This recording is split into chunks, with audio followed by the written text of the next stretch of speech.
And turning to a hospital further north, it's been 15 years since Englewood Hospital pioneered bloodless medicine and surgery, a technique proven to reduce infections and save lives. Now the Department of Defense wants its military doctors to learn it, so the DoD has turned to Englewood for training. NJN News health and medical correspondent Sarah Lee Kessler has that story. Say money. Money. Englewood Hospital and Medical Center is celebrating a major achievement. It's been awarded a nearly $4.7 million Defense Department grant to teach military doctors what it knows about bloodless medicine and surgery. The hospital is an internationally recognized leader in the field. To date, it's treated more than 50,000 patients. Congressman Steve Rothman, who's a big supporter of the hospital, he was born here, says he lobbied for the grant after learning about the program. A light bulb went off in my head, and I said, wow, this is something that our military could use to save the lives of our men and women on the battlefield. We'll use a cell saver now. Englewood developed its bloodless approach 15 years ago to serve a Jehovah's Witness community that would not accept blood. It's been used for everything from gastric procedures to cardiac bypass surgery. Proponents say going bloodless promotes healing, reduces infection, and saves lives. It reduces exposure of patients to bank blood, which is associated with negative outcomes. How do you think this will help on the battlefield?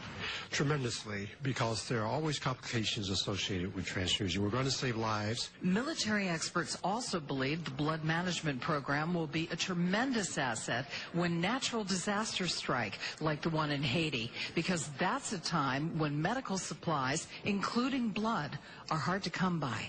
We should use transfusion as the last resort. Dr. R.E.A. Shander is founder and executive medical director of Englewood's Bloodless Medicine program.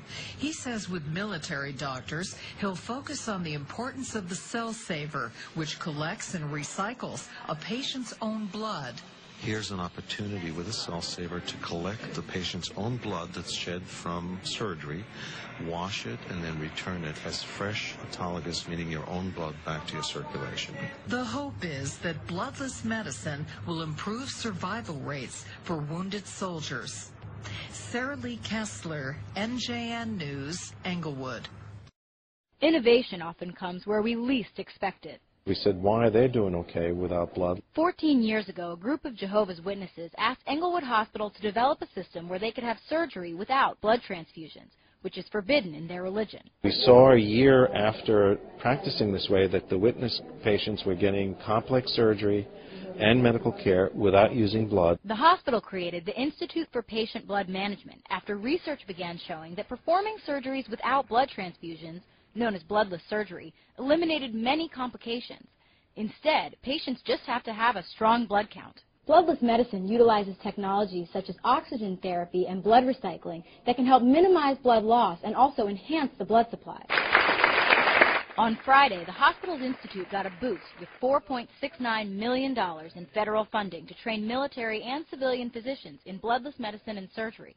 The lower cost of performing surgery without transfusions made it a particularly appealing government program. When one can reduce complications, reduce infections, reduce durations in the hospital, reduce mortality as a result of surgeries, and save money at the same time, that's a grand slam. The program will be run through the U.S. Army and aims to help Army doctors become less dependent on blood supplies in war zones or trauma situations. The complication list is very long, and so we only want to use blood transfusion as a last resort. As the Institute uses bloodless medicine for more varied surgeries, the hope is that it will soon become the standard method. Bloodless medicine and surgery can be applied across the board to transplantation, to trauma, to anything else. Now with a larger platform to spread the new methods across the globe.